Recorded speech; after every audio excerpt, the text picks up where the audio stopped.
యావండోయ్ welcome to గోదరమ్మాయి. ఇవాళ నేను గులాబ్ జామున్ చేశానండి. అన్ని స్వీట్స్లో కన్నా గులాబ్ జామున్ అంటే నాకు చాలా ఇష్టం. ఈ జామున్స్ అన్ని కూడా ఇలాగా సాఫ్ట్ టెక్స్చర్ రావడానికి చిన్న చిన్న టిప్స్ అన్ని యూస్ చేసి చెప్పేస్తాను, చూసేయండి. ముందుగా ఇలాంటి ఒక డిష్ తీసుకొని దీంట్లో 3 cups ఆఫ్ షుగర్ వేసుకోవాలి. గులాబ్ జామున్స్ ఎప్పుడు కూడా స్వీట్ ఎక్కువైనప్పుడే చాలా బాగుంటుంది. నార్మల్ స్వీట్గా అయితే అసలు బాగోదు. సో దీనికోసం నేను 3 cups ఆఫ్ షుగర్ తీసుకున్నాను. మనం ఏ కప్తో అయితే షుగర్ తీసుకుంటామో అదే కప్తో వాటర్ కూడా సేమ్ క్వాంటిటీతో వేసుకోవాలి. 3 cups ఆఫ్ షుగర్కి 3 cups ఆఫ్ వాటర్. ఇలా మెజర్మెంట్ పర్ఫెక్ట్గా ఉన్నప్పుడు మాత్రమే పాకం అనేది చాలా బాగా వస్తుంది. 15 minutes తర్వాత పాకం అనేది ఈ స్టేజ్లో ఉన్నప్పుడు 1 టేబుల్ స్పూన్ ఇలాచీ పౌడర్ వేసుకోవాలి. ఇలాచీ అనేది స్వీట్స్లోకి చాలా కామన్గా యూస్ చేసే ఇంగ్రీడియంట్. ఈ టైంలోనే ఎసెన్స్ కూడా యూస్ చేసుకోవచ్చు, కానీ దీనికి అంత అవసరం లేదు. సో అలా మూత పెట్టేసి దీన్ని పక్కన పెట్టేయండి.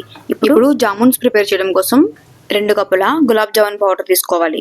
ఈ పిండి కలపడం కోసం వాటర్ కూడా యూస్ చేయొచ్చు, కానీ మిల్క్ యూస్ చేస్తే జామున్స్ అన్నీ కూడా స్మూత్ టెక్స్చర్లో ఉంటాయి. అందుకనే నేను మిల్కే యూస్ చేస్తానండి. ఒకేసారి వేయకూడదు, కొంచెం కొంచెం కలుపుకుంటూ ఉండాలి. మనం పిండి కలుపుకునేటప్పుడే చాలా స్మూత్గా కలుపుకోవాలండి. చపాతీ పిండిలాగా అస్సలు రఫ్గా కలపకూడదు. ఈ పిండి కలిపేటప్పుడు ఫింగర్ టిప్స్కి మాత్రమే ప్రెజర్ పెట్టి కలుపుతూ ఉండాలి. పాలు వేసేటప్పుడు కూడా చాలా జాగ్రత్తగా చూసుకుని వేయాలి. కొంచెం ఎక్కువైనా కూడా బాల్స్ అనేవి రావు. పిండి మొత్తం కలిపేశాక ఇలానే 30 minutes వరకు మూత పెట్టి పక్కన పెట్టేయండి.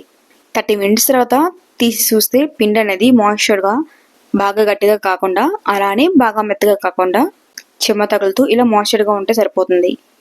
కొంచెం కొంచెంగా పిండి తీసుకొని చాలా స్మూత్ టచ్తో బాల్స్ అనేవి చేసుకుంటూ ఉండాలండి. చిన్న చిన్న బాల్స్ చుట్టుకుంటే పాకంలో వేసేటప్పుడు అసలు బ్రేక్ అవ్వవు. సో పిండి చుట్టుకునేటప్పుడే చాలా చిన్న బాల్స్ చుట్టుకోవాలి. ఇలా బాల్స్ అన్ని చుట్టేసుకొని దీనిపైన అలాగా వెట్ క్లాత్ వేయాలి. వెట్ క్లాత్ ఎందుకు వేస్తామంటే టెక్స్చర్ అనేది రఫ్ అయిపోకుండా స్మూత్గా ఉండడం కోసం ఇలా తడిబట్ట వేస్తాం. ఇప్పుడు ఒక మందపాటి కడాయి తీసుకొని దీంట్లోనే 3/4 part వరకు ఆయిల్ ఫిల్ చేసేయాలి. ఆయిల్ బాగా వేడెక్కిన తర్వాత ఈ బాల్స్ అన్ని కూడా ఆయిల్లోకి ఎంటర్ చేసేయండి. పిండి వంటలు ఎప్పుడు చేసినా కూడా మీడియం ఫ్లేమ్లోనే ఉంచాలి అని చాలాసార్లు చెప్పుకున్నాం కదా. బాల్ అనేది గోల్డెన్ కలర్ వచ్చేంత వరకు కూడా దాంట్లోనే ఉండాలి. ఒకేసారి బాల్స్ అన్ని దాంట్లో వేసేయకూడదు. 2 లేదా 3 ట్రిపుల్ లాగా వేసుకోవాలి. ఇలా గోల్డెన్ కలర్ వచ్చిన గులాబ్ జామున్స్ అన్ని మనం ఆల్రెడీ పాకం అయితే పట్టుకున్నాం కదండి, ఇవన్నీ కూడా దాంట్లో వేసేయాలి. ఇవి దాంట్లో వేసాక 2 లేదా 3 గంటల వరకు దాన్ని అలానే వదిలేయాలి.